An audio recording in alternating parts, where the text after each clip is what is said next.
Welcome. In this video, I will show you how to turn off personalized ads on your Sony KD-43X TV.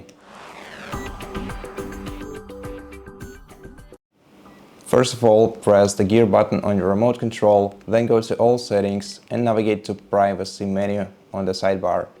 Then you have to go to the Ads section and open it. After that, select Reset Advertising ID, confirm your choice, and then delete Advertising ID by clicking OK. And after that, the personalized ads will be removed from your TV. And so that's basically it. Thank you for watching this video. If you liked it, please consider subscribing to our channel, leave us a like and a comment below, and I'll see you in the next one.